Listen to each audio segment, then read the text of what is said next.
I think it's a question of agendas and objectives. I also think, though, that our side allowed the mayor in some respect to get what they wanted, but in return, we got what we wanted in terms of a higher level of dollars.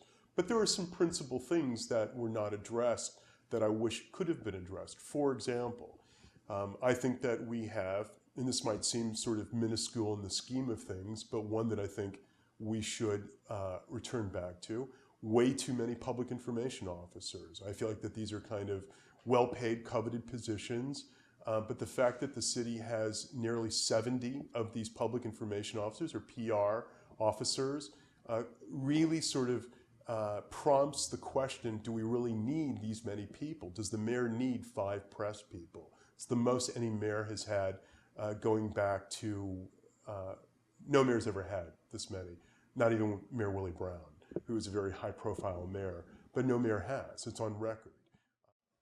Am I satisfied with the restorations? If that's the question, the answer is no, I am not.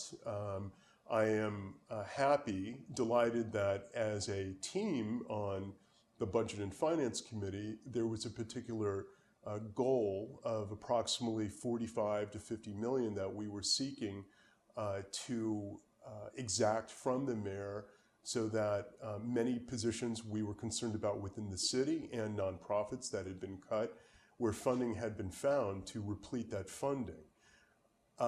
In terms of what constitutes the dollars that comprised of the approximate 43 to 45 million that was part of the deal between the Budget Committee and the mayor, I still think is a question in play. For example, $6 million was given back by the fire department, but very little was given back by the police department. I think that there is something inequitable about that relationship. I do. I think it's a top-heavy police department. I mean, I'm a strong proponent of us having a well-staffed police department, but for me, it has to be a well-managed, well-staffed police department. And I think this comes more to a question of efficiency and efficacy. And that doesn't mean you keep throwing more money at the problem, and it doesn't mean you keep throwing more staff at the desire at trying to solve the problem. What you need is leadership. The idea for me is less in the stations, more on the streets, more in the neighborhoods, especially neighborhoods that are chronically distressed. I like this idea that is being floated out there on a parcel tax. I've already endorsed the idea, which is being contemplated for the November 2009 ballot.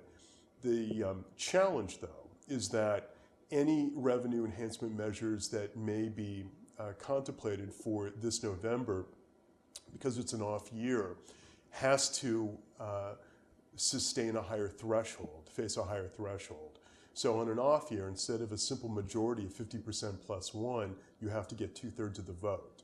And to get 66% of the vote in any time is going to be tough, but especially during an economic downturn nationally, well, that, I think, fatigue could well set in with voters. So we would have to be careful, I think, in looking at a more graduated tax, which would be more progressive. And I think we're trying to innovate new taxes so that we're not reaching the point of diminishing returns with, I think, our stale strategies, like sales taxes. I would love to see there to be constitutional change that requires the mayor to submit the budget before June 1st, or at least provide some incentives or disincentives that would allow him to wait to the final call of submitting to us by June 1st. That's number one. Number two is, I like the idea with certain fail-safes of having a 2-year budgeting cycle. But those fail-safes would be ones that are afforded to the Board of Supervisors as a backstop to determine if we think that instead of a 2-year, for whatever reasons, emergency most likely, a fiscal crisis is, we may want to go back to a 1-year cycle, or because of circumstances unforeseen would require us to intervene back to a 1-year budget cycle. That would give us greater influence. And the third is that I think we need to talk about significant budget reform, structurally speaking. I do not believe that it's entirely healthy that San Francisco city and county government, although an important distinction and one that I think says why we're such a strong city, is that our budget grows about every 3 years, $1 billion. That's a lot, and frankly, it outpaces many other cities in the United States. So it calls into question, I think, the reciprocity of what the people get for that $1 billion every 3 years.